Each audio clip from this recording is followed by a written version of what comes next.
Camões, 500 anos de história e de lenda.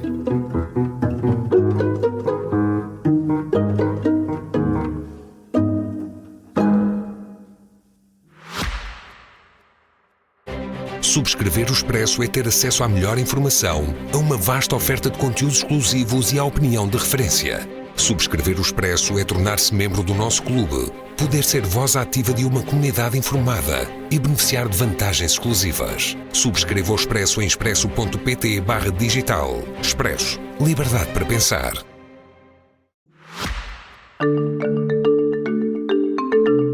Que cartas escreveu Camões? É a partir desta pergunta que os investigadores Gil Teixeira e Filipe Saavedra exploram o universo epistolar camoniano e debatem a autoria, assim como o valor literário das cartas atribuídas ao poeta. A sessão, moderada por Luís Fagundes Duarte, desafia-nos a pensar o lugar das cartas na obra de Camões e na construção da sua imagem pública e literária. Estas cartas revelam um Camões multifacetado, entre o humor e o desengano, entre o homem e o mito. O episódio foi gravado no auditório da Biblioteca Nacional de Portugal. Vamos ouvir. Muito boa tarde a todos. Queria dar as boas-vindas a todos os presentes em nome da Biblioteca Nacional e do Sr. Diretor da Biblioteca Nacional a mais uma sessão deste ciclo de debates integrado nas comemorações dos 500 anos do nascimento de Camões.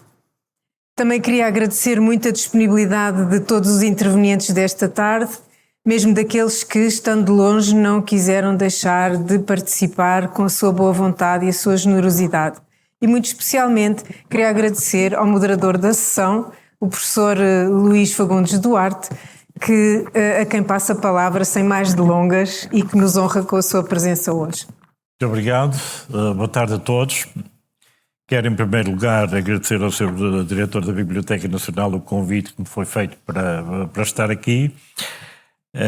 Eu não sou, como, enfim, as pessoas que me conhecem sabem que eu não sou camoniano ou camonista. De qualquer maneira, é um prazer estar aqui e o convite que aceitei aceitei na minha qualidade de filólogo, que anda há muitos anos a trabalhar com papéis. Ora bem, o título que foi dado à sessão de hoje parece-me provocadoramente enganador. Sugere que os textos de Camões que a tradição classificou como cartas, sejam elas em prosa, em verso ou mistas, prosimetra, e, como sendo de sua autoria, se pode inscrever no universo das correspondências privadas, entre aspas, e que nelas poderíamos encontrar, como escreveu Eça de Queiroz a propósito da correspondência de Fradique Mendes, aquelas informações, e vou citar, que com mais saliência revelem a personalidade, o conjunto de ideias, gostos, modos em que tangivelmente se sente e se palpa o homem. Fim de citação. E que tenham sido efetivamente enviadas a quem de direito. Tais cartas integram o tipo de textos que, apesar de conterem informações de caráter pessoal ou como tais entendidas, se destinam desde a sua origem à leitura pública, mesmo que o seu público seja uma única pessoa determinada no próprio texto, a qual naturalmente dispõe dos meios necessários, informações, referências, etc., para compreender o que lá vem escrito e que poderá, por isso mesmo, ser incompreensível ou desinteressante para outros leitores. Ao invés, as cartas ditas públicas destinam-se a um público indiferenciado e, sendo em princípio desprovidas de aspectos pessoais, o seu conteúdo é diretamente compreensível na esfera do público.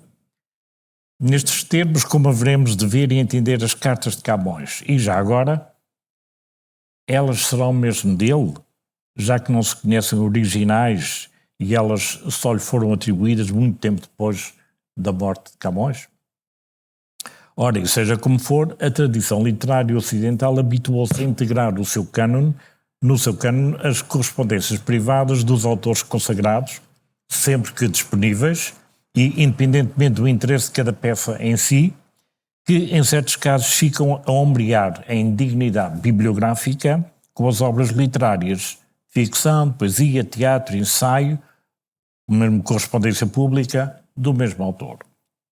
Parece ter sido isto que aconteceu no que diz respeito a Camões, sobretudo das cartas em prosa, ou nas prosimetra, nas quais Isabel Almeida, na entrada que escreveu para o dicionário de Camões, garante que se encontram, e vou citar, matérias cuja presença seria inverosímil em géneros nobres ou, em especial na lírica, entregue à petrarquista edificação de uma subjetividade que encontravam, assim, terreno nas cartas e na sua solta composição da imagem de um eu.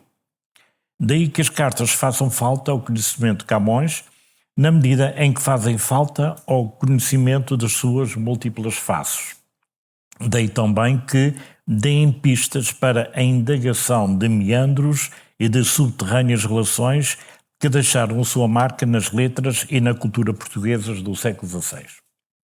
Fim de citação. O que me leva a chamar à lista, novamente, essa de Queiroz, que, atento, como sempre, aos comportamentos e interesses e às tendências da sociedade do seu tempo, faz disso crónica nas suas obras, de onde se destacará a carta em que Zé Zagallo, o autor da biografia do Conde Abranhos, justifica à condessa viúva a escrita da obra. Cito: "Eu fui a testemunha da sua vida. Outros o viram em São Bento, na secretaria, no Paço, no Grêmio. Só eu o vi, perdoe-me Vossa Excelência, Senhora Condessa, a familiar expressão, em chinelos e robe de chambre. Todos conhecem o grande homem, só eu conheço o homem." E, uma vez mais, a correspondência de Frederico Mendes, onde, a dado passo, o narrador considera que, e cito, "a correspondência de Frederico Mendes, como diz finamente Alceste, c'est son génie qui mousse. Nela, com efeito, vemos apenas a espuma radiante e efêmera que fervia e transbordava, enquanto embaixo jazia o vinho rico e substancial que não foi nunca distribuído nem serviu às almas sedentas. Mas, assim ligeira e dispersa, ela mostra, todavia, em excelente relevo, a imagem deste homem tão superiormente interessante em todas as suas manifestações de pensamento, de paixão, de sociabilidade e de ação." Mas de que homem falaremos nós quando falamos daquele que escreveu as cartas de Camões? O homem histórico, como biografia, portanto, ou uma criação literária, uma persona, como personagem de ficção, o Conde de Abranhos? E o que são, afinal, estas cartas? Para nos ajudar a percebê-lo, contamos hoje com o contributo de dois investigadores que, de gerações diferentes e em diferentes perspectivas, se têm ocupado da obra de Camoniana e, no caso muito específico, das cartas de Camões. O professor Filipe Saavedra, aqui presente, e a quem cumprimento, e o professor Gil Clemente Teixeira, também aqui presente à distância. Não vamos de Lisboa a Goa, mas vamos de Lisboa a Macau e de Lisboa ao Porto, e estaremos, de certa maneira, aqui a evocar as viagens de Camões. Depois de cada uma das intervenções, ou no final, se assim entender, os participantes poderão fazer perguntas, dar alguma chega, fazer comentários, etc. Eu vou começar por passar a palavra ao mais jovem participante nesta sessão, Gil Teixeira, que é investigador e professor na área da literatura portuguesa dos séculos XVI e XVIII, mestre em estudos literários, culturais e interartes pela Faculdade de Letras da Universidade do Porto. Fez o mestrado em 2018, portanto estamos a falar de um jovem, mesmo jovem, e doutor em estudos portugueses e românicos pela Universidade de Lisboa em 2024, com a tese Camões entre a épica e a paródia, espero não estar enganado, sobre a recepção dos Lusíadas na literatura portuguesa dos séculos XVII e XVIII. As suas principais áreas de investigação são os estudos camunianos, a literatura portuguesa do Barroco e do Neoclassicismo, a literatura nova e latina portuguesa e a recepção dos clássicos nas literaturas de língua portuguesa. Eu vou também fazer já a apresentação do outro interveniente e depois passarei só a palavra quando for o momento adequado. Filipe de Saavedra é doutor em História Antiga e Medieval pela Universidade Autónoma de Madrid. É também doutor em Filosofia da Educação pela Universidade de Christchurch da Nova Zelândia e ainda mais doutor em Estudos Portugueses pela Universidade Nova de Lisboa. Temos aqui um triplo doutor. Fundador e diretor da rede Camões na Ásia, que se vai alargando um bocadinho para a África também. É professor de Estudos Portugueses na Universitas Indonésia, em Java, isto foi a informação que eu recolhi, e investiga o período clássico da literatura portuguesa com realce para a história da presença portuguesa na Ásia e o seu impacto na cultura global. Organizou em 2022 o Congresso Internacional Comemorativo dos 450 anos da publicação dos Lusíadas e, em 2024, o primeiro Congresso Internacional do Meio Milénio de Camões, ambos com a participação de estudiosos da obra camuniana um pouco de todo o mundo. Dentro da sua bibliografia, eu gostaria de destacar aqui, até por uma questão de tema, a edição crítica, analítica e comentada do Epistolário Magno de Luís de Camões, que saiu o primeiro volume, Celestina em Lisboa, em 2022. E vou passar de imediato a palavra ao Gil Teixeira. Tem a palavra. Muito boa tarde a todos. Antes de mais, gostaria de deixar o meu agradecimento a várias pessoas. Em primeiro lugar, à Biblioteca Nacional e ao seu diretor que nos acolhe hoje.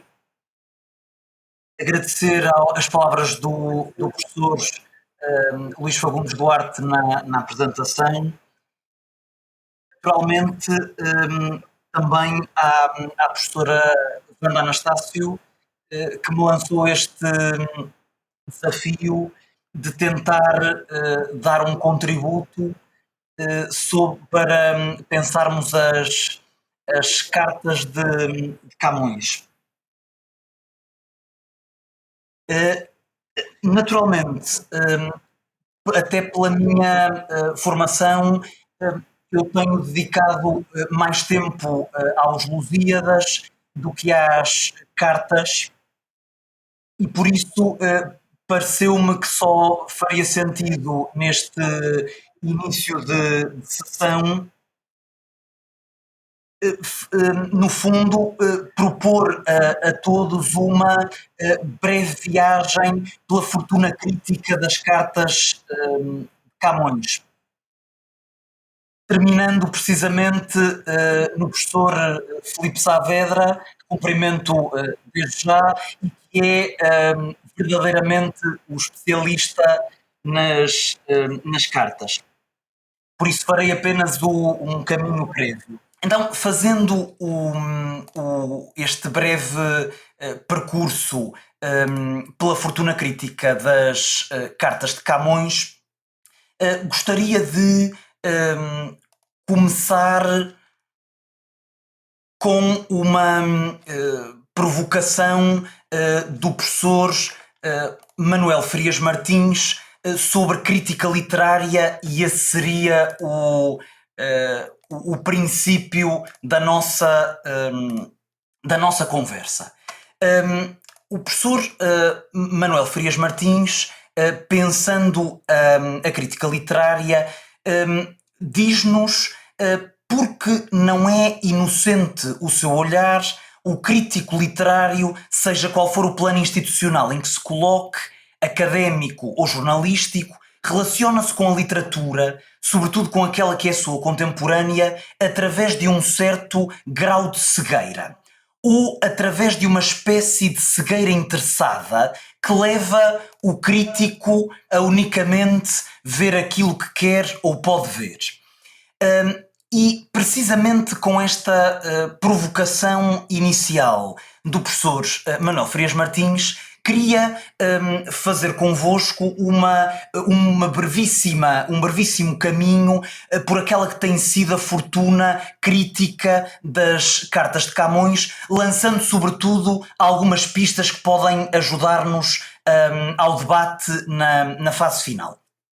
Começaria esta brevíssima intervenção pela figura de José Maria Rodrigues, essa figura que nos leva ao ano de 1925, ano em que, do ponto de vista da crítica das cartas, efetivamente esta história crítica liga as cartas de Camões à Biblioteca Nacional de Portugal, nomeadamente ao seu diretor Jaime Cortesão.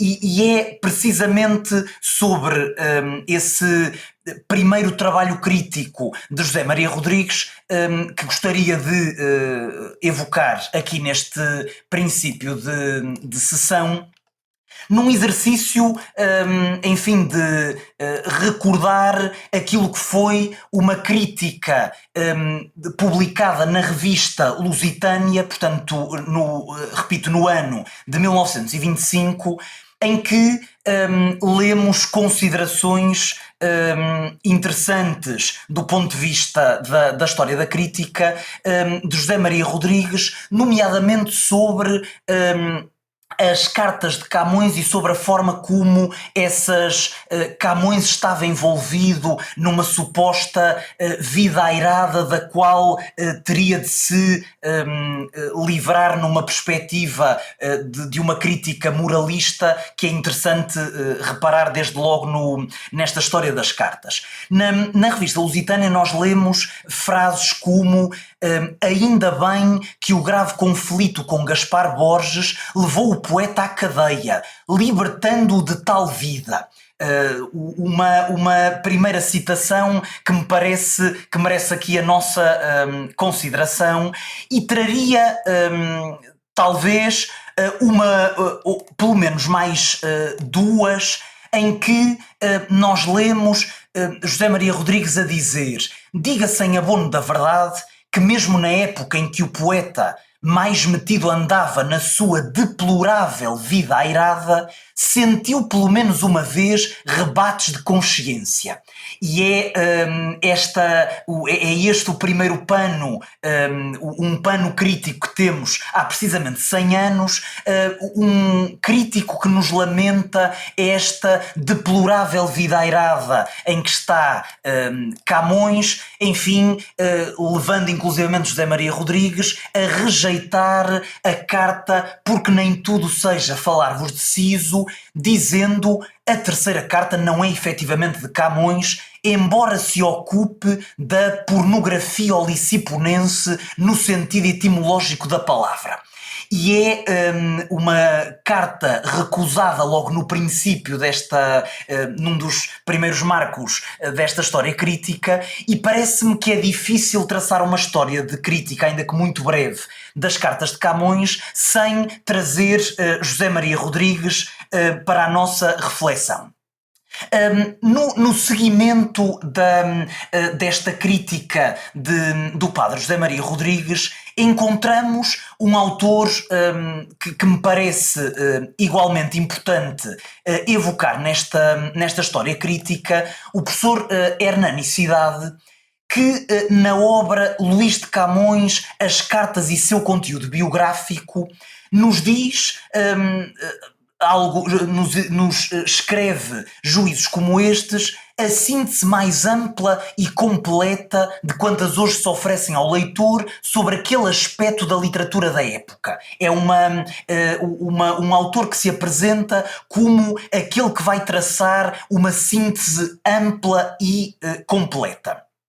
O diálogo da hernanicidade é com o Visconde de Jurumanha e com as 7 cartas, as supostas 7 cartas de Camões definidas pelo Visconde de Jurumanha. A hernanicidade rejeita 2, uma intitulada Carta de Amores a modo de petição e a outra Qual é o maior agravo que se pode fazer ao homem. Rejeita estas cartas e deixa-nos outras 5 cartas em prosa que integram ainda hoje um cânone aceitável desta produção. Mas parece-me relevante sublinhar aqui uma expressão que de resto já veio na introdução do professor Luís Fagundes Duarte sublinhada. O professor Hernanicidade, sempre que fala destas cartas, refere-se à sua probabilíssima autoria. A expressão é esta, probabilíssima autoria, e diz o professor Hernanicidade, como a de quase toda a lírica, pois quase toda é póstuma, como a dos autos igualmente póstumos, mas a probabilidade é tão grande que pouco difere da certeza moral com que em coisas desta natureza é mister que nos contentemos. É esta a expressão de Hernanicidade. E lemos aqui, de facto, um autor que nos apresenta estas cartas como uma mistura de humorismo e de amargura. Humorismo e amargura são 2 dos tópicos que a Hernanicidade nos aponta aqui nesta primeira abordagem, e para não ser muito maçador, deixo apenas para uma eventual discussão e averiguar estes 2 aspectos das cartas de Camões, o humorismo e a amargura.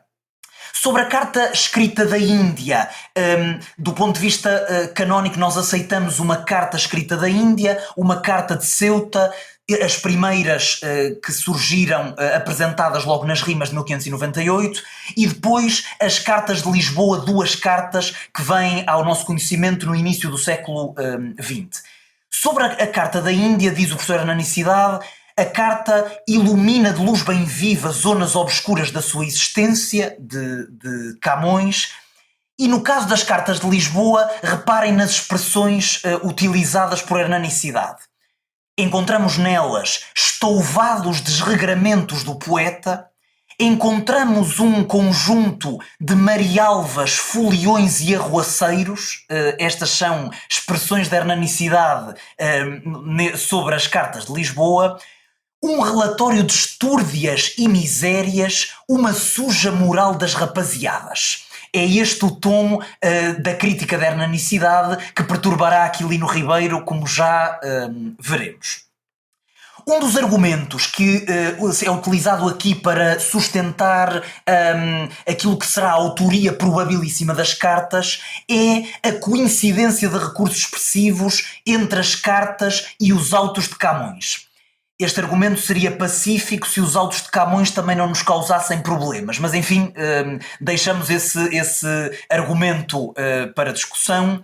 Diz o professor Hernanicidade, é importante ler estas cartas porque nelas encontramos a finura percussiente do satírico. A expressão acho-a interessante. E agora, reparem, eu não resisto a fazer esta citação, porque reparamos na forma como a Hernanicidade via Camões nestes anos 40, 50 do século XX. Nunca lhe passou pela mente que um dia se pudesse escrever sobre tal conversar. Nunca lhe passou pela mente de Camões. Com a atenção com que se observam as migalhas que o santo deitou à rua e o devoto guardou em relicário. Portanto, as cartas migalhas, o santo Camões, e que nos deixa estas peças de devoção para nós, uns anos depois, estarmos a refletir sobre estes objetos. Pergunta a Hernanicidade nestas cartas quem mais poderia naquele tempo escrever aquelas cartas, e esta prova de um certo culto, de um excepcionalismo do poeta vem à tona nesta crítica de Hernanicidade. Não, enfim, por uma questão de tempo, vou passar brevemente nos autores de referência e depois na discussão podemos deter-nos em algum deles. Naturalmente que esta crítica mais tradicional ou mais recatada perante as cartas de Camões respondeu um Aquilino Ribeiro na obra Luís de Camões Fabuloso Verdadeiro, que teve uma edição em 2024 que importa relembrar aqui, foi apresentada de resto na Biblioteca Nacional, no capítulo 16, que tem como títulos os provocadores Camões Bargante e Rascoeiro, um homem do Renascimento, cabeça nos astros, pés no lodo. É este o capítulo que nos merece aqui uma brevíssima reflexão. Diz Aquilino Ribeiro, segundo cartas suas vindas a lume em nossos dias, escritas de Lisboa, Luís de Camões desbaratara os melhores anos da mocidade nos meios menos recomendáveis da Lisboa libertina e desordeira. E Aquilino Ribeiro inquieta-se perante estas suspeições da crítica relativamente a estas cartas e diz: tais suspeições traíram desde logo a sua gratuitidade pela maneira como eram formuladas e se mostravam imbuídas de preconcebimentos de doutrina ou de ética literária. E começa, parece-me, aqui, ou alimenta-se aqui em Aquilino Ribeiro, um outro filão da crítica às cartas de Camões que me parece merecer a nossa reflexão. Lemos juízos de Aquilino Ribeiro, enfim, que ainda hoje são de leitura interessante, parece-me, para as nossas, para a avaliação da crítica das cartas. Diz Aquilino: ainda bem, direi eu, que Luís de Camões saboreou com todas as papilas dos sentidos as coisas boas, defesas ou permitidas da vida. Enfim, ainda bem que esteve com, inclusivamente, diz Aquilino, as galdérias do mal cozinhado, ou conviveu com as cécias virtuosas, fragoou com todos os homens, desde os bargantes das comédias e da fauna larvar da Lisboa noturna, aos homens do saber e de reto juízo, como Garcia de Horta e o Conde de Redondo. Só assim podia ser o poeta de sopro universalista e de alma multímoda e eterna que é. Esta expressão, alma multímoda e eterna que é, a professora Isabel Almeida sublinha no verbete que escreveu sobre as cartas de Camões no dicionário de Camões e parece-me que merece eco aqui hoje para a nossa reflexão. Neste breve percurso sobre as cartas, parece-me que devemos acrescentar como peça importante aqui um autor que nos anos 80 nos provocou com uma obra chamada Camões, José Filgueira Valverde, que é um nome dos estudos camonianos que me parece merecer a nossa referência, sobretudo pela publicação que faz das cartas e pelas notas que faz às cartas, e é um autor que me parece relevante trazer aqui. E logo no princípio da sua abordagem às cartas, o que nós encontramos aqui é uma crítica que louva as complexas tendências da prosa artística que veríamos aqui nas cartas de Camões. Encontramos vários louvores, não só à carta de Ceuta, mas à carta da Índia. Eu vou só ler um dos louvores à carta de Lisboa, carta entre guevariana e quevedesca em tema e estilo. Há um interesse em filiar esta prosa artística camoniana em modelos epistolares relevantes do ponto de vista literário. E este contributo de José Filgueira Valverde introduz, parece-me, aqui uma outra forma de pensar o contributo das cartas para a avaliação do poeta. Ora, é precisamente nos anos 80 que nos surge um contributo de Fiamma Pais Brandão no Labirinto Camoniano e outros labirintos, num artigo chamado Linhas das Cartas de Camões, em que Fiamma, enfim, propondo uma leitura controversa das cartas de Camões, diz-nos que as cartas de Camões estariam escritas em cifra e, enfim, é preciso levar alguns leitores a conhecer e a aprofundar esta sim ignorada leitura de Camões. E há uma resposta, naturalmente, ao professor José Hermano Saraiva e há uma vida ignorada do poeta. E há, enfim, neste contributo, que do ponto de vista crítico é pelo menos curioso considerar, uma certa reticência de Fiamma Cepais Brandão em relação a estas cartas que Fiamma apelida de pitorescas e ribaldeiras. São estes os adjetivos usados por Fiamma. E não deixa de dizer: sempre me pareceu exagero o rocambolismo de bas-fond que nelas era visto. Ou seja, há uma cautela crítica por parte de Fiamma Cepais Brandão que importa considerar aqui em plenos anos 80 do século XX.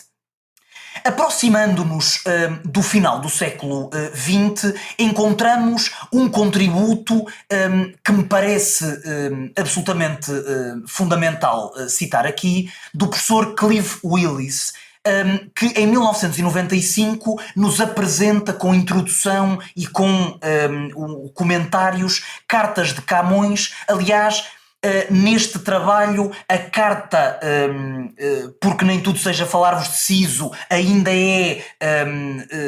há alguma reticência da parte do professor Clive Willis em aceitar esta carta, mas é um trabalho absolutamente fundamental neste final do século XX para considerarmos as cartas de Camões e para conseguirmos entender esta face, enfim, acreditando que as cartas são de sua probabilíssima autoria, esta face da obra camoniana. E quando chegamos ao século XXI e faço apenas vou fazer apenas alguns apontamentos sobre alguma crítica já do nosso tempo, chegamos a um trabalho da professora Helena Langrova, intitulado As Cartas de Camões da Viagem ao Pensamento, que está publicado inclusivamente na obra de Homero, a Sofia, Viagens e Poéticas, de 2004, em que o contributo da professora Helena Langrova é considerar as cartas de Camões na perspectiva de um humanismo cívico. Há uma tentativa de, enfim, aproximar o estudo que o professor Clive Willis fez mais do ponto de vista retórico. Aqui o estudo feito é numa perspectiva do humanismo cívico. Há inclusivamente juízos curiosos da professora Helena Langrova aqui. O humor de Camões, não cultivado nem na épica nem na lírica, sobressai no modo como refere as damas da Índia e espera pelas damas de Portugal. Parece-me que isto merece também a nossa discussão. E diz a autora: o leitor das cartas conhece o testemunho e a visão de Camões sobre a vida e a morte. Há uma valorização do conteúdo das cartas de um ponto de vista do humanismo cívico. Inclusivamente, Camões nestas cartas ensina-nos a cultivar a generosidade e o bem-fazer, a justiça e a verdade.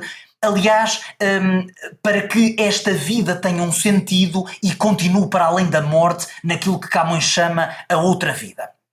Enfim, é um contributo que merece ser aqui apontado. E chegamos chegamos ao ano 2006 e na revista Veredas o professor Helder Macedo apresenta-nos um contributo muito claro em relação a estas cartas, dizendo que é preciso considerar as cartas, e estou a resumir de forma muito forçada, mas dentro do tempo que temos. O professor Helder Macedo apresenta as cartas como um elemento absolutamente fundamental para compreender as multifacetadas complexidades do poeta. O poeta aparece como o Camões, poeta da contradição, é esse o tópico crítico aqui, e há uma crítica à crítica moralista que tende a separar o Camões mal comportado dos bordéis do sublime Camões da espiritualidade do amor. E a crítica do professor Hélder Macedo insiste de facto nesta crítica à crítica. Aliás, não deixa de fazer um reparo à hernanicidade, dizendo como é que é possível afirmar que a vida boémia do poeta não é a que mais pode interessar. E há esta divergência crítica em relação a um outro filão da crítica sobre as cartas, em que estaria incluído o professor hernanicidade. Este contributo parece-me que é de considerar aqui, precisamente por esta crítica à crítica tradicional que se escandaliza com os comportamentos sociais do cidadão, e o professor não deixa de fazer uma advertência aos camonistas. A advertência é esta: deixar de insistir em mostrar quão parecido Camões é com os seus mestres e mostrar quanto deles se diferencia. É a advertência aos camonistas que é feita pelo professor Hélder Macedo e que encontramos na revista Veredas em 2006 e depois em 2013 na segunda edição do volume Camões e a Viagem Iniciática de Hélder Macedo. E nesta breve viagem, parece-me que o ponto de sistematização destas várias correntes da crítica encontramos de facto no verbete da professora Isabel Almeida, que encontramos publicado no dicionário de Luís de Camões, de 2011, no verbete Cartas de Camões, em que a professora sublinha que as cartas são necessárias para se conhecerem as múltiplas faces do poeta. As cartas são um lugar de contradizer uma tradição, e este ponto é acentuado no verbete, mas também são um lugar em que podemos encontrar um amargo desengano, um senequismo transbordante de renúncia e de decepção. Muito obrigado, professor. Estou mesmo a terminar, chamar de facto a atenção para este verbete da professora Isabel Almeida, em que são dadas inclusivamente pistas que me parecem interessantes para interpretar as cartas, nomeadamente as afinidades com Jorge Ferreira de Vasconcelos. E estas afinidades são apresentadas pela professora neste verbete. E já aproximando-nos dos nossos anos, ou daquilo que é mais próximo de nós, não poderia deixar de fazer referência a um volume de épica e cartas organizado pela professora Maria Vitalina Leal de Matos e que foi publicado em 2017.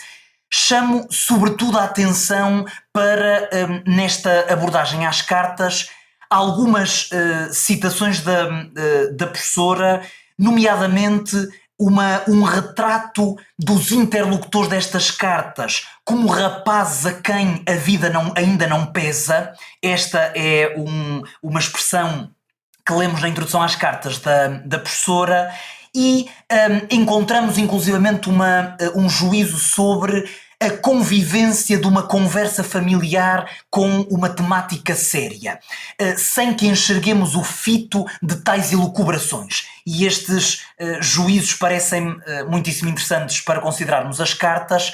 Há, de resto, dimensões a que a professora nos chama a atenção.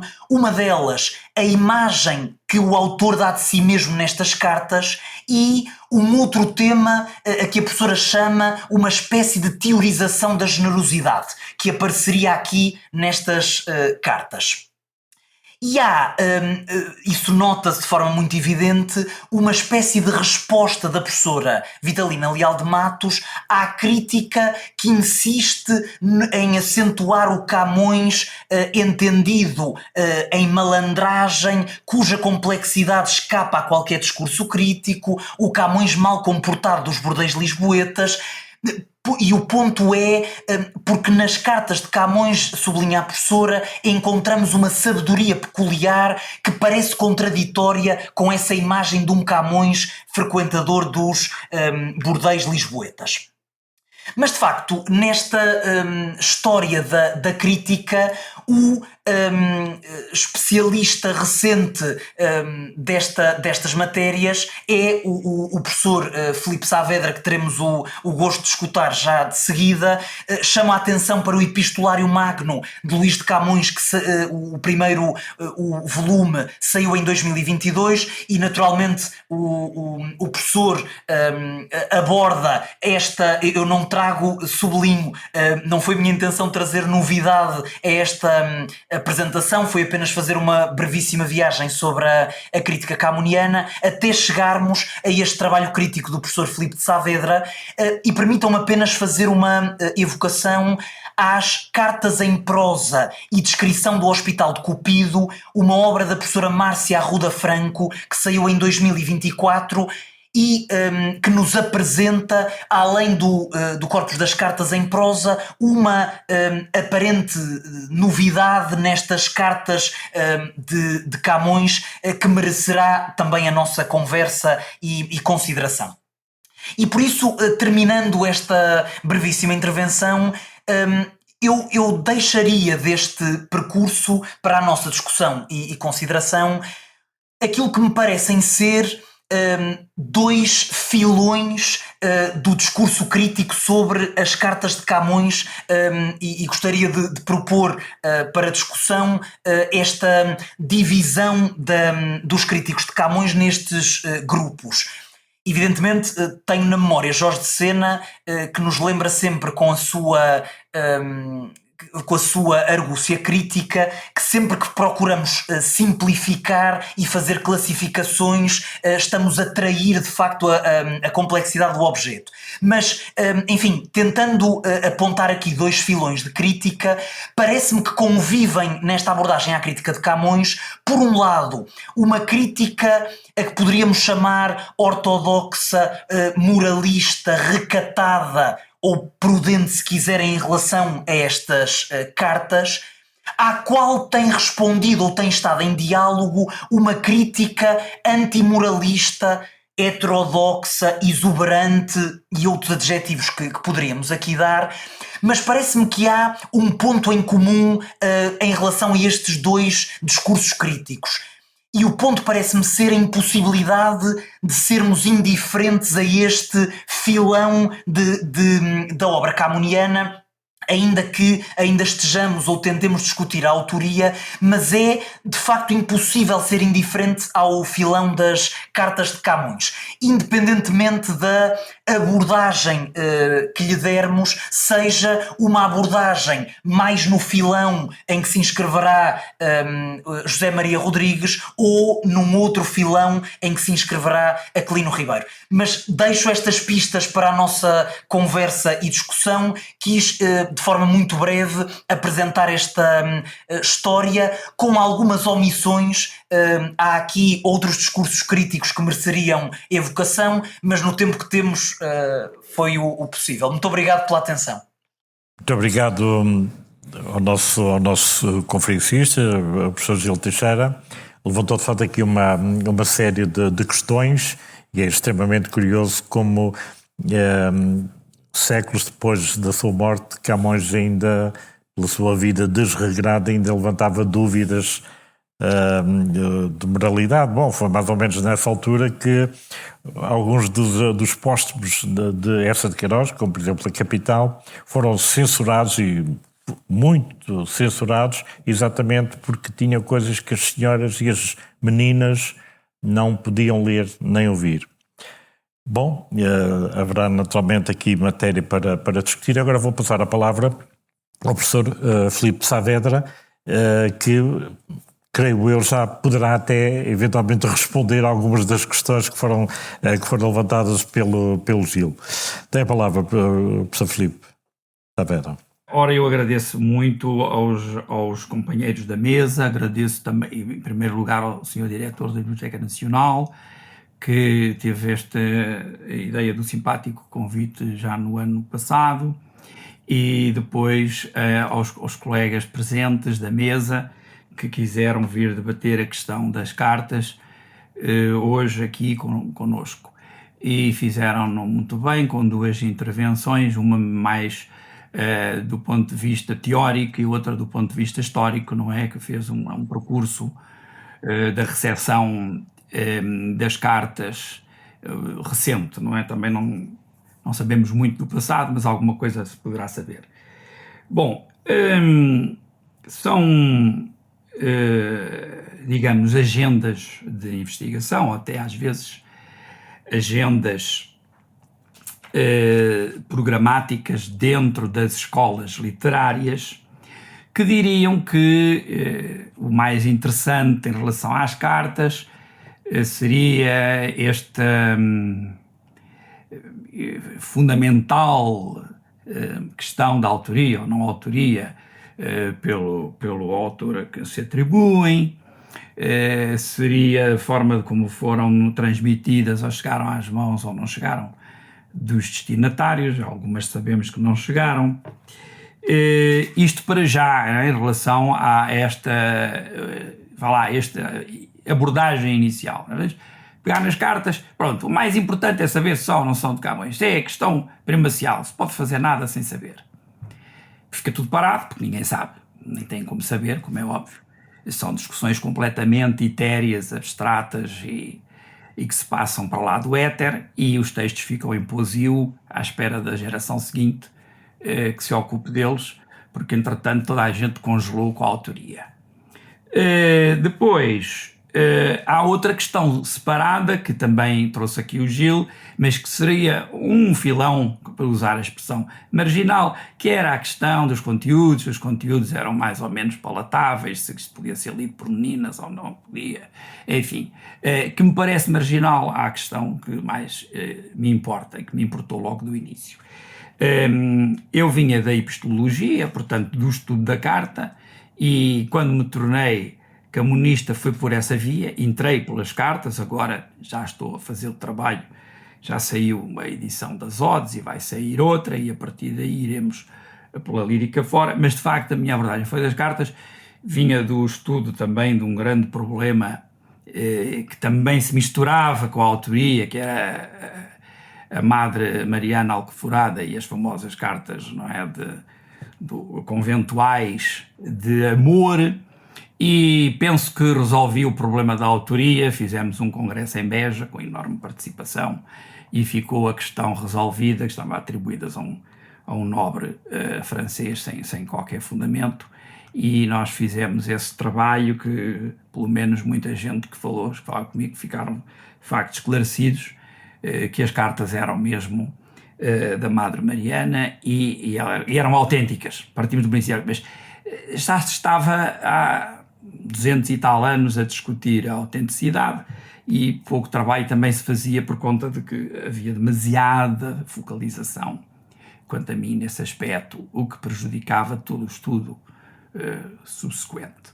Ora bem, portanto, quando eu cheguei às cartas, numa situação que ajudou muita gente a escrever muitos livros, que foi aquela história do Covid, que de facto foi muito triste, mas que encerrou as pessoas na sua cela monacal e que permitiu, portanto, produzir mais, porque não estavam dispensados de dar aulas ou de ir às universidades, e então aquilo era mais fácil de em casa focalizar-se naqueles trabalhos mais importantes, e o livro saiu. Eu agora estou com atraso nos outros, esperemos que não haja pandemias para me ajudarem, por assim dizer, porque durante o trabalho normal é muito difícil avançar-se, sobretudo agora quando já há um alargamento de interesses, mas esta coleção tem que sair. É uma escolha, o Epistolário Magno não é de maneira nenhuma total, propus algumas, se calhar já irei propor outras, vai haver alguma troca, porque já saíram ou vão sair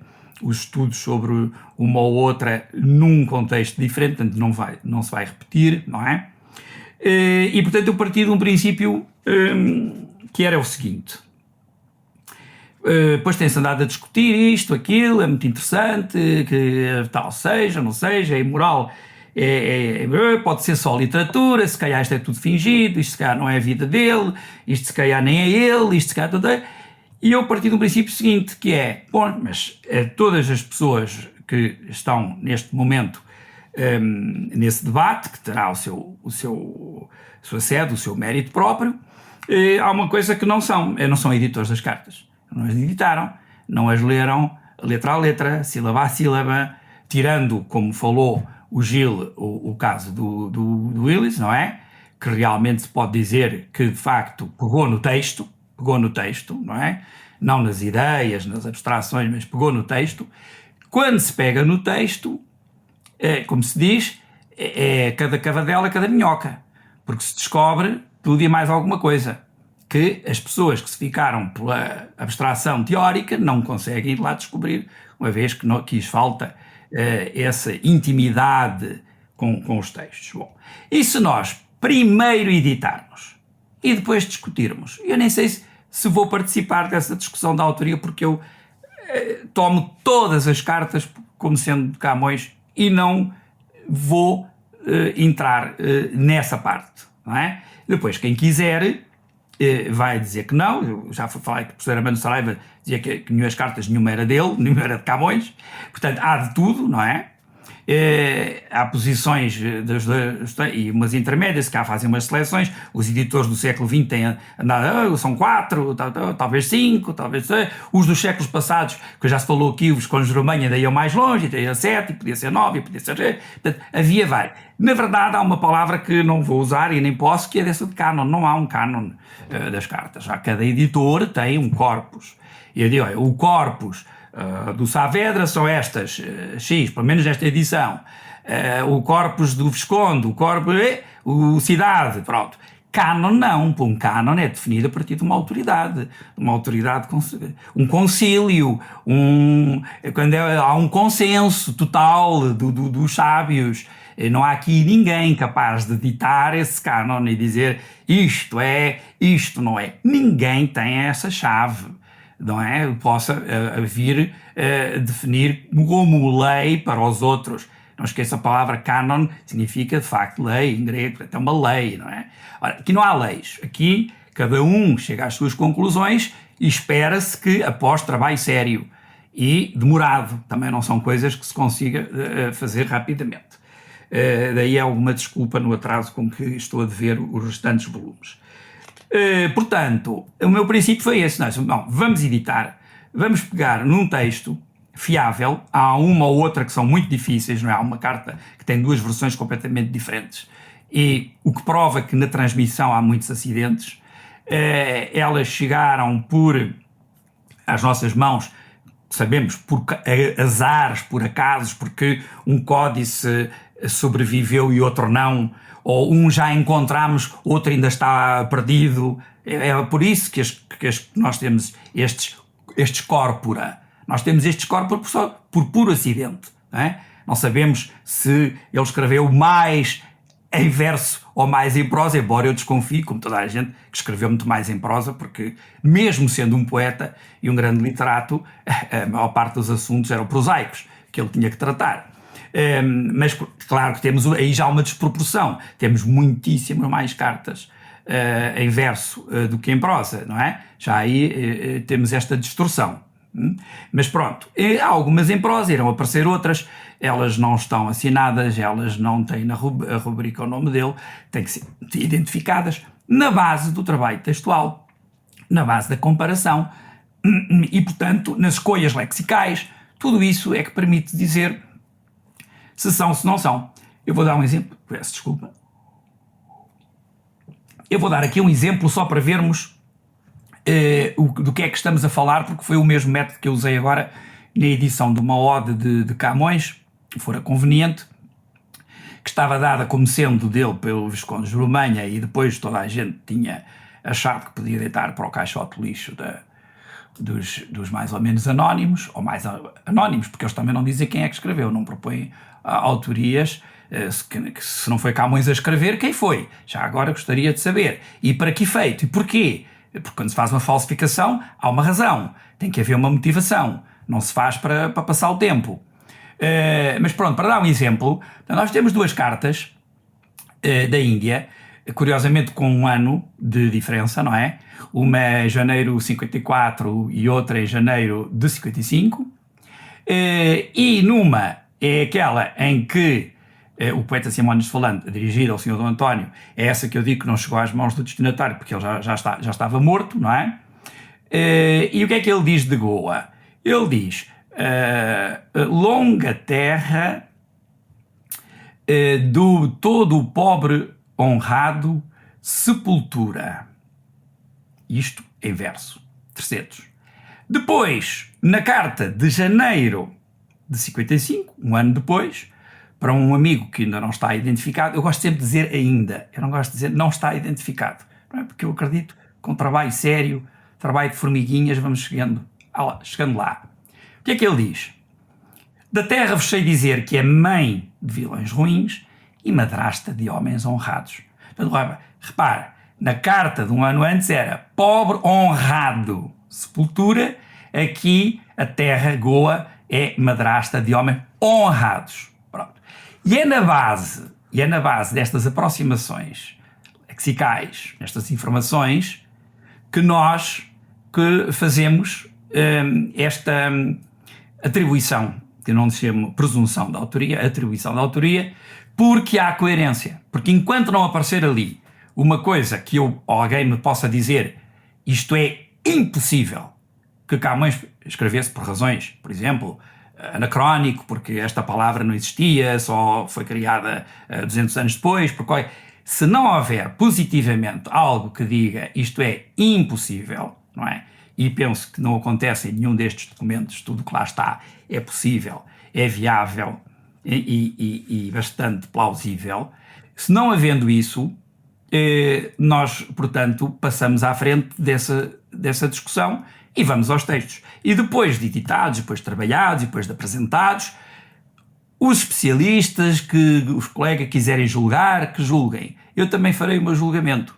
E deixo aberto, evidentemente, que ninguém vai impor a ninguém, que tem que aceitar, porque lá está, não há o tal cânon, a tal lei, eu não vou obrigar ninguém a aceitar. Simplesmente, se ficarem convencidos com os argumentos que apresento, muito bem. Foi o que aconteceu. Alguns colegas me escreveram agora sobre a Ode e disseram, não, perante aquilo que está ali, eu fiquei convencido que você tem razão e que a Ode é de Camões.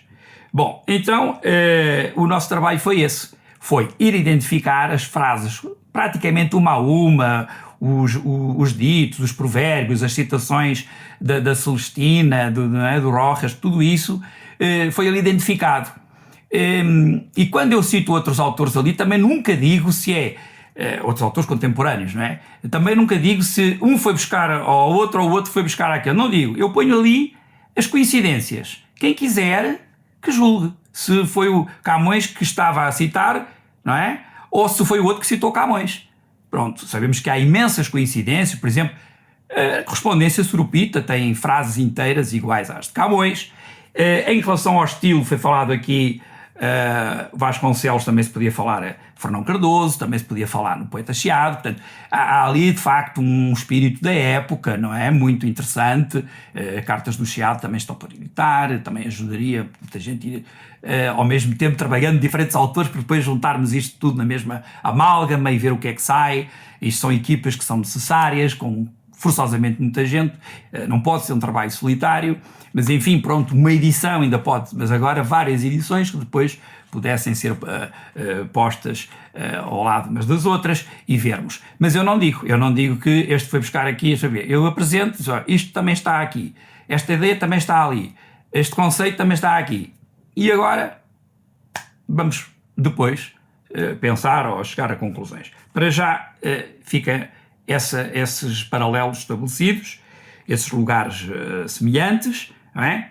E em relação à história do professor José Maria Rodrigues, ele teve uma atitude muito, muito correta. De facto, quer dizer, ele foi convidado como especialista, como o camonista-mor da Academia, uma vez que tinha e fora entregue a cátedra em Lisboa e, portanto, era a maior autoridade viva no assunto. E, realmente, quando as cartas foram encontradas, naquela época já tinham sido encontradas antes, logo no princípio do século, o Xavier da Cunha também tinha feito essa publicação de uma delas no outro códice, mas depois essa carta mais ou menos, vá lá, não teve repercussão, não há recepção praticamente desde essa edição até à edição da Lusitânia, que é a edição do professor Maria Rodrigues, e ele realmente diz, bom, há aqui um problema, há aqui uma data. Pronto, esta data não pode ser de Camões, não há mais nenhuma razão. Portanto, é tal coisa, o impossível. O problema é que o professor José Maria Rodrigues não tinha muito contacto com manuscritos, não sabe ou não sabia os traços de Polé que levam os algarismos num manuscrito, que não tem fiabilidade alguma uma data e que havia várias razões, eu expliquei com vários motivos porque é que aquela data era uma gralha. E quanto ao mais ele dizia, a carta, por isso é que ele foi-o embora, era bom que fosse, eu gostaria que ela fosse de Camões, mas já aqui esta data ele já estava no mar, no Oceano Atlântico, a caminho da Índia, portanto, só por isso. E eu digo, bom, então, se é só por isso, estamos felizes, porque essa data não vale absolutamente nada.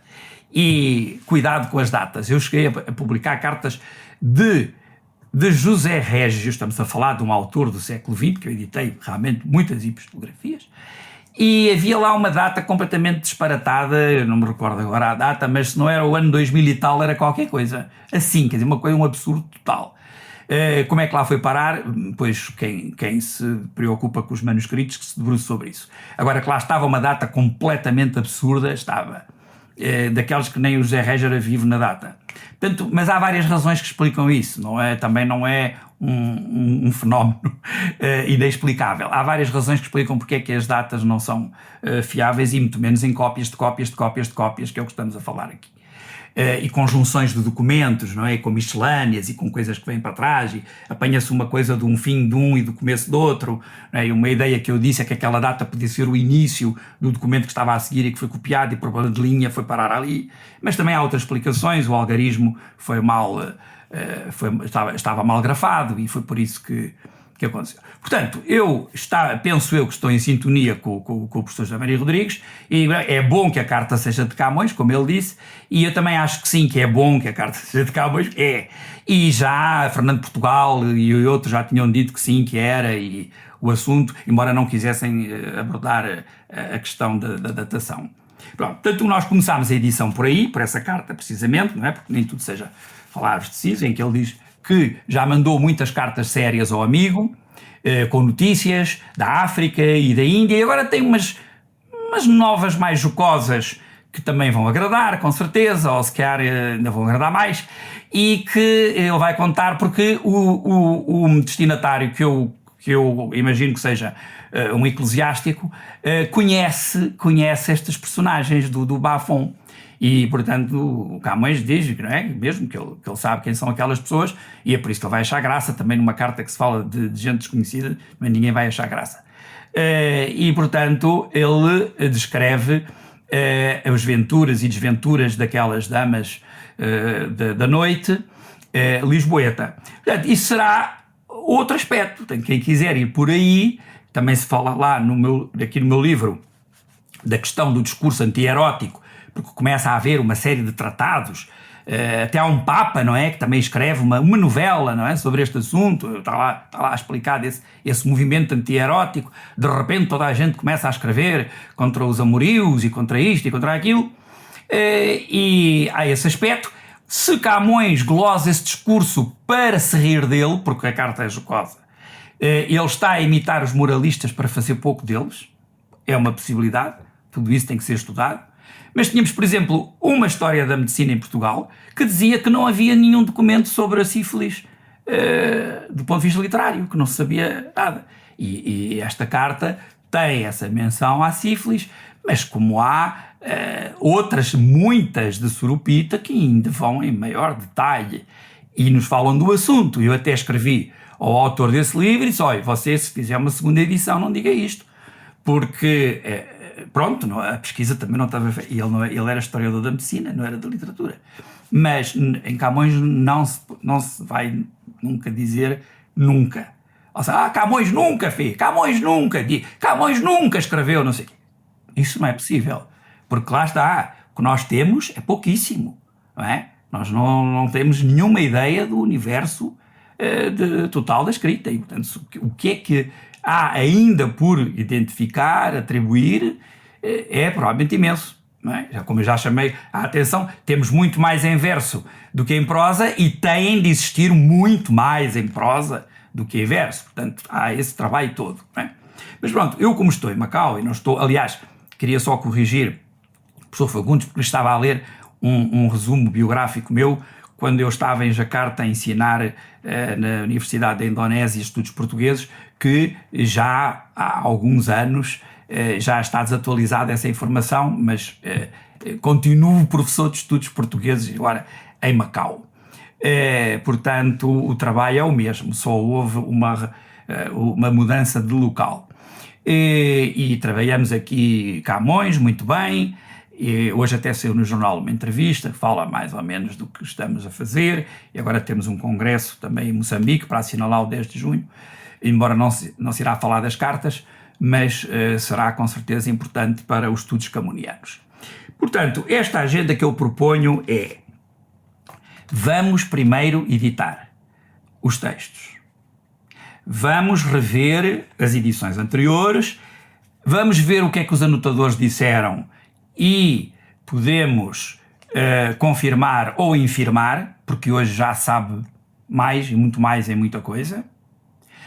Portanto, vamos rever todo esse trabalho, à partida sem preconceitos, sem parte e peri, e refazer a base. O género tem que ser o texto, tem que ser a partir dos textos.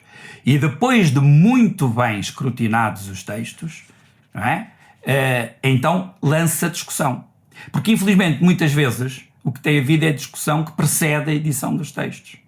E é por isso que depois a investigação não confirma aquilo que se concluiu, porque não se fez o trabalho editorial necessário. Esse é o meu apelo. É, então, fazermos primeiro as edições, eu e todos os colegas que se interessam por estes vários géneros, não é? Refazer edições, não é porque o sábio tal disse não sei o quê que tem que ser, vamos ver de novo. Isso, a Jorge Sena chamava muita atenção para isso, não é porque a Dona Carolina disse ou porque o Wilhelm Schlick disse não sei o quê que nós temos que aceitar. São pessoas muito sabedoras, fizeram um trabalho muito notável, não estão ao abrigo e hoje sabe-se mais, não é? E hoje sabe-se mais. Por exemplo, Gil, a Carta de Ceuta não é de Ceuta. Nem nunca foi uma invenção do Schlick. E a partir daí toda a gente repetiu: a Carta é de Ceuta, a Carta de Ceuta não tem qualquer fundamento de ser de Ceuta. Aliás, não há lá nada que identifique que seja de Ceuta.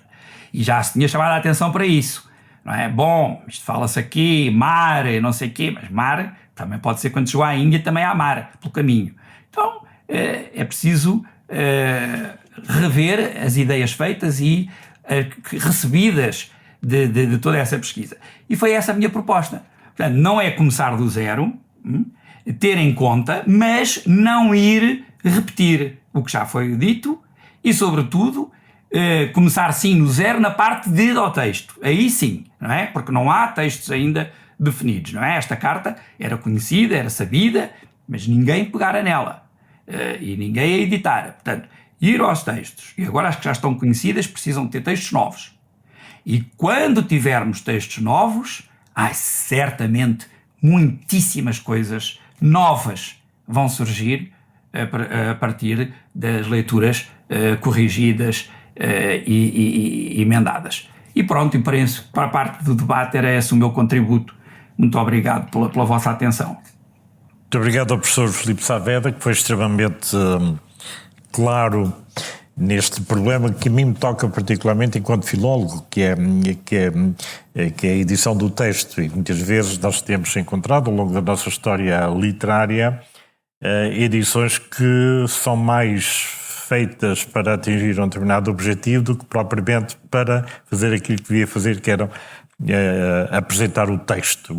Não cabe ao filólogo decidir questões de conteúdos, tem que decidir questões de texto propriamente dito, da materialidade. E por isso esse seu contributo é muito importante e esperemos que, e agora que temos aqui outras gerações mais jovens, que um dia se possa pensar numa edição crítica, a sério, da obra de Camões toda, não é? Porque, ao fim e ao cabo, o que é que nós temos? Temos a certeza que é de Camões. É os Lusíadas e 3 poemas que ele publicou em vida. O resto são tudo, enfim, recuperações, atribuições do século XVII e depois, e portanto temos alguma dificuldade em afirmar se este texto, ou aquele poema, ou esta carta são de facto Camões, mas isto também, do ponto de vista filológico, não é importante. O que é importante é nós termos o texto fixado com uma metodologia científica e rigorosa, e depois os leitores terão pano para mangas para fazer as suas interpretações no que diz respeito aos conteúdos. Bom, quero agradecer aos dois palestrantes. Ainda temos 20 minutos. Eu passo a palavra para o público que queira fazer perguntas ou fazer alguma observação, dar alguma chega, porque todos nós, de alguma maneira, num determinado momento da nossa vida, já pensámos que se calhar Camões teria feito isto ou teria dito aquilo. E já agora repegando numa das biografias recentes que sejam de Camões, em que na maior parte daquilo que nós pensamos saber acerca de Camões é mais numa perspectiva, isto não sei se foi assim, mas podia ter sido. Bom, vamos tentar, não vamos criar uma biografia de Camões, mas também não vale a pena salientar aspectos que não temos, que eram eventualmente comuns. Qualquer poeta erudito daquela época poderia eventualmente ter escrito uma daquelas cartas, mas isso para nós não é importante. O que é importante é saber como é que esses textos foram constituídos e como é que chegaram até nós. Bom, portanto, todos nós temos essas dúvidas. Suponho que não teremos muitas certezas. Eu gostaria de salientar, e pelo contrário, aquilo que António Sérgio fez aos estudantes de Antero Quental, em que Antero Quental, com Oliveira Martins, organizou o seu livro com o seu critério, por balizas temporais, mas depois veio uma pessoa extremamente valiosa, mas essa questão, que achou que a sua opinião era melhor que a do autor dos poemas e alterou completamente a organização dos sonetos completos. Felizmente que nós temos esses antepassados que de certa maneira funcionam como autores. Ou seja, nós temos a maior parte dos textos de Camões porque alguém os apresentou e encontrou e organizou, etc. E portanto aí será muito difícil agora virmos nós fazer novas reorganizações. O que interessa aí, como disse o Filipe, é termos textos que o rigor científico ou filológico aqui não interessa, não é tanto no sentido de saber se é de Camões ou não, porque, como ficou bem claro pela intervenção do Filipe Saavedra, isso é menos. O que interessa é nós, de facto, termos textos que possamos, com o nosso contributo, eventualmente passar para as gerações futuras, e não temos nada que matar o pai em nenhuma situação. A professora Wanda queria acrescentar alguma coisa? Não, era mais um comentário ao encontro do que se falou, que o Filipe falou, que o Luís falou sobre a importância de ir ao texto e de ir àquilo que lá está e partir daí. Penso que há ainda um trabalho a fazer sobre os suportes que transmitem essas cartas, porque as cartas não chegam até nós isoladas, não chegam até nós em papelinhos soltos, mas chegam até nós através de miscelâneas, onde elas têm uma vizinhança. Em muitos casos, como o Filipe saberá melhor do que eu, essa vizinhança aponta para um tipo, um estilo, uma temática. Quase nenhuma está atribuída a Camões, são poucas as que estão atribuídas a Camões, mas há muitas semelhanças, ou há discursos parecidos, há temáticas parecidas. E então eu penso que também, de onde também poderá vir novidade, é exatamente, não sei se há um bloqueio, acho que há coisas que ainda não se foram feitas. Por exemplo, o exame cuidadoso das condições de circulação e miscelânea dessas cartas de Camões e quais são as outras estrelas que estão nesse firmamento, não é? Em que constelações é que estas cartas aparecem? Bom, a professora Wanda veio complicar o problema, não é? Mas eu acho que ele tem mesmo que ser discutido, porque houve aqui vários juízos, não é? São transcrições, não sabemos quantas transcrições houve antes dessas que foram identificadas. Se consultar, provavelmente não são a partir dos originais autógrafos. Bom, mas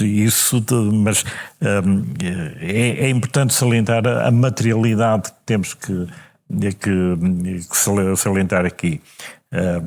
Todo esse processo de transmissão que obedece, obviamente, a modelos teóricos, a preocupações, inclusivamente a necessidades de fuga à censura, mas o que é fato é que ainda não terá sido feito, creio eu, um estudo a sério sobre os aspectos materiais, físicos da transmissão do texto. E, de certa maneira, estas miscelâneas apontam para um aspecto que foi falado no início, que é a natureza pública, até certo ponto, destas cartas.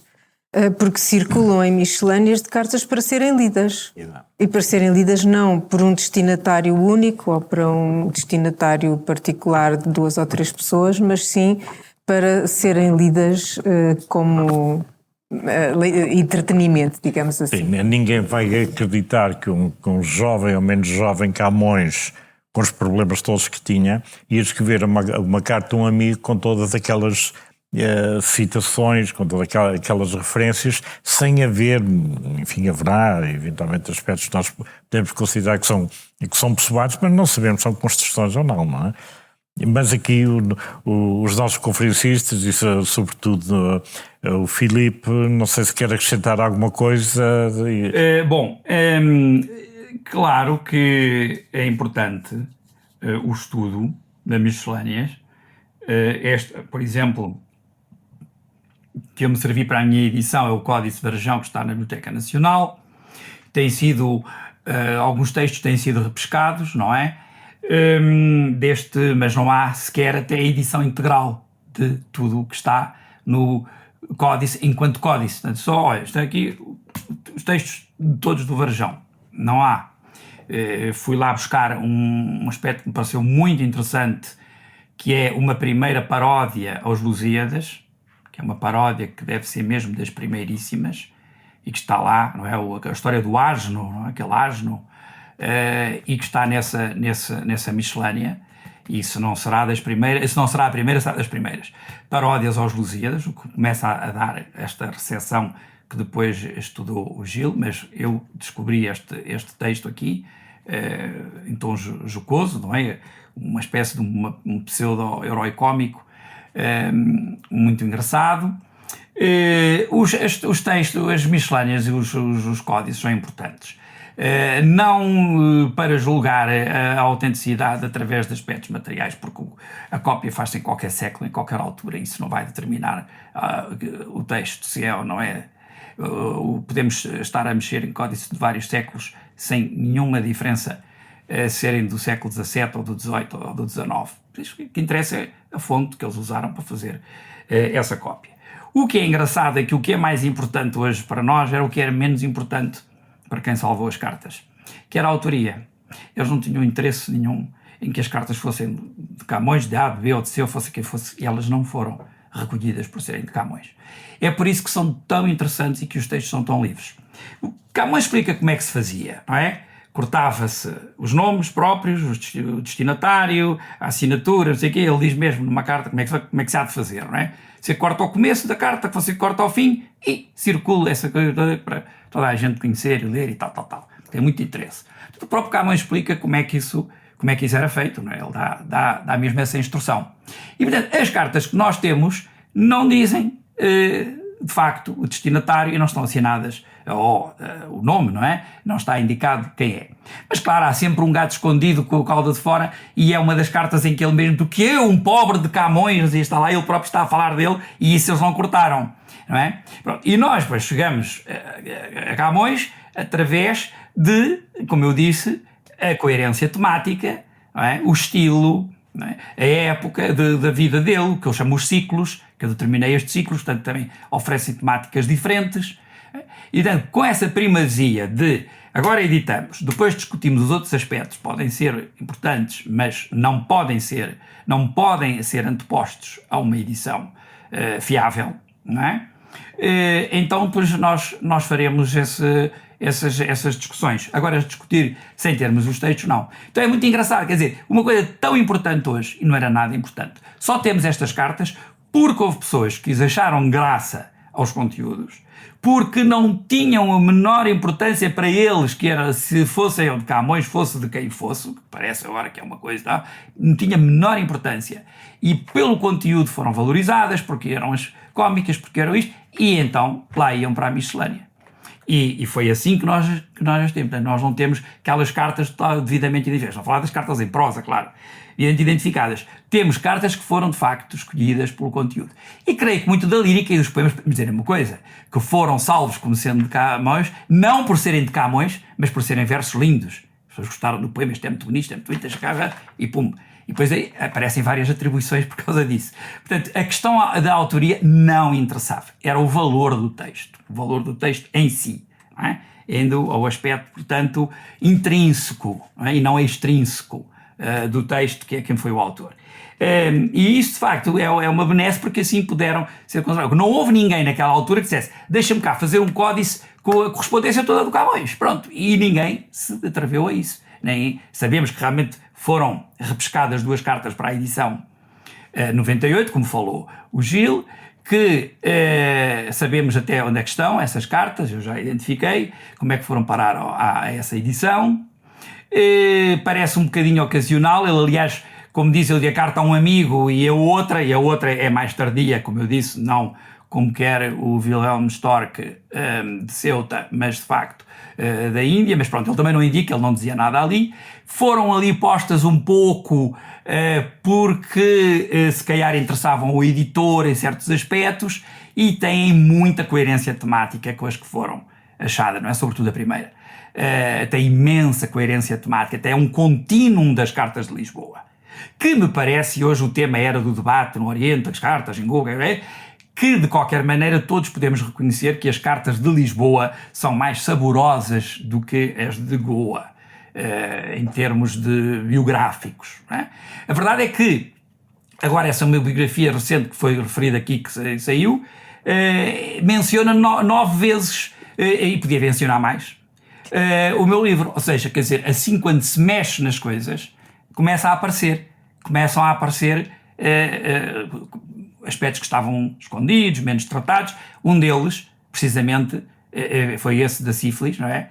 Que foi aproveitado muito para essa biografia e que foi descoberto nesta carta que eu editei, porque antes até se pensava que não havia nada, nenhum autor, e agora parece Camões a referir-se a esse tema, que era a pandemia do século dele, não é? Bom, portanto, estes aspectos são primaciais para mim. Vamos conversar com textos fiáveis e sem, à partida, discussões que devem ter lugar após os textos, não é? Não antes. Porque se é antes, já vamos dizer, esta não interessa, que, como dizia o meu querido José Augusto aí presente, não temos as que queremos, temos as que lemos, as que gostaríamos de ver isto e aquilo tratado. Ele quer outros temas, até porque está ali a divertir-se, não está a fazer epopeia nas cartas, e portanto está a divertir. Embora, numa das cartas, por exemplo, da Índia, ele cita e inclui a soneto, portanto tem produção poética que aparece nas cartas, sem dúvida. Mas o objetivo não era aquele. O que é interessante é que os destinatários eram cultos, gostavam de poesia, sabiam, conheciam a obra de Camões. Ele fala em Boscan, ele fala em Petrarca. Esta gente, mesmo que fosse uma juventude dourada, um bocado dissoluta, ou amoral, ou libertina, era gente muito cultivada e que tinha muitas letras. Isto é um aspecto muito interessante também, sociologicamente, este bando de Camões, não é? Como se chama, esta tribo de arrebaceiros que andavam no submundo lisboeta, que gente é esta? Porque são aristocratas, são pessoas que têm uma grande formação de estudos, não é? E provavelmente até podem ter realmente cursado Coimbra, estudos regulares e todos esses aspectos. Portanto, isto também falta fazer, não é? Estudos assim dos meios que Camões. Não é só aquela frase que foi dita aqui, há outros autores que também disseram, estou-me a lembrar do Justino Mendes de Almeida, que também disse, ir para o tronco fez-lhe muito bem, porque ele pôde pensar na vida dele e pôde congeminar a epopeia e tal. Portanto, imaginam que, nós escrevemos o livro que estávamos presos pela pandemia. Ele concebeu a epopeia porque estava preso na prisão. E na prisão é onde se escreve muito bem, como se sabe, não é? Francisco Manuel de Melo e tantos outros, que na prisão é um lugar ótimo para escrever. E, portanto, a gente acha que a prisão do Camões não podia ter sido melhor. Isto são aspectos muito engraçados. Mas depois tem que ser, não é juntar as coisas todas, não é dizer que ele esteve preso por grandes razões, não é. É uma simples arruaça, rixentos, não podia ser pior. Uma tentativa de homicídio, pode-se dizer quase. Portanto, o Camões também não teve a prisão que queria, não é? Ou que alguns que queriam que ele tivesse tido, por ideias, certo, foi banido de Goa para as Ilhas das Especiarias, de facto em 56, porque as sátiras desagradaram à colónia portuguesa, que os criticava bastante. Isso é verdade. Mas não há perseguições religiosas e políticas, tirando esse aspecto, e as sátiras até eram proibidas e não se podia fazer, quanto mais a criticar a gente graúda. Portanto, este aspecto, de facto, é interessante, ainda bem que a colega Wanda falou das miscelâneas, de que falta estudar. A professora brasileira Márcia Arruda, que também foi lembrada pelo Gil, também andou a estudar o Códice Verjão, não é? E também chegou a um texto que depois pegou no meu, viu, pronto, adotou depois o meu, fez uma reedição e disse, vou usar a leitura do Filipe, portanto acabou por preferir aquilo que eu tinha dito.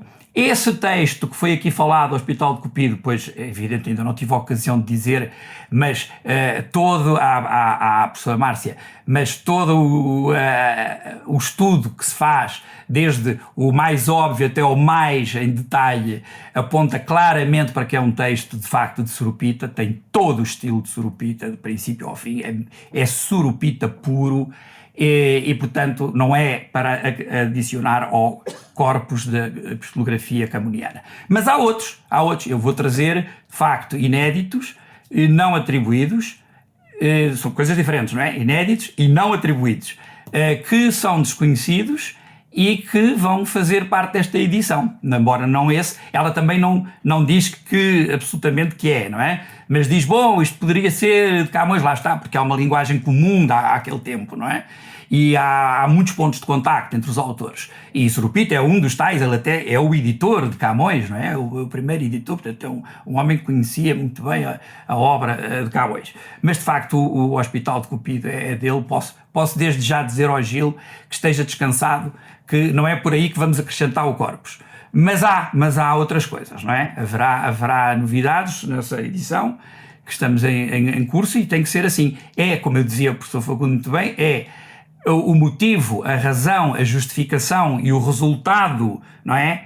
De subir ao texto, não é? Eu não vou dizer baixar ao texto, eu ponho lá no alto, subir ao texto, e depois daí começam a chover uma série de ideias, de relações, de inter-relações, de contaminações, de autorais, tudo isso, mas sempre com o texto como princípio, meio e fim do estudo. Tem que ser isso, e não todas as outras questões que eu classifiquei de extrínsecas. Muito obrigado, Filipe.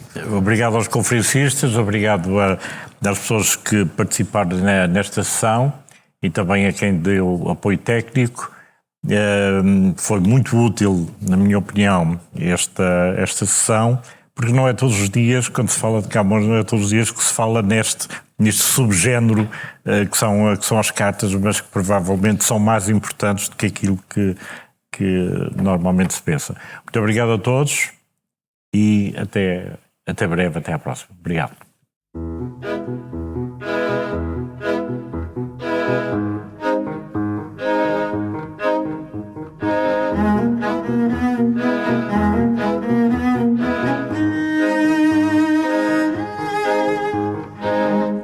Este episódio foi gravado na Biblioteca Nacional no dia 21 de maio de 2025 e contou com a participação de Gil Teixeira, Filipe Saavedra e Luís Fagundes Duarte.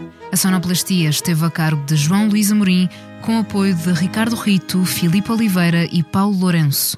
Voz off de Teresa Amar Ribeiro, coordenação de Joana Beleza, direção do Expresso de João Vieira Pereira e direção da Biblioteca Nacional de Diogo Ramada Curto.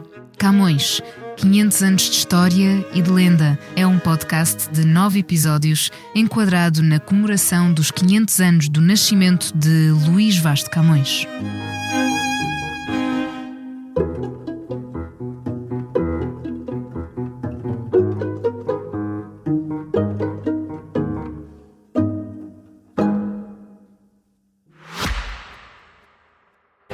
Subscrever o Expresso é ter acesso à melhor informação, a uma vasta oferta de conteúdos exclusivos e à opinião de referência. Subscrever o Expresso é tornar-se membro do nosso clube, poder ser voz ativa de uma comunidade informada e beneficiar de vantagens exclusivas. Subscreva o Expresso em expresso.pt/digital. Expresso. Liberdade para pensar.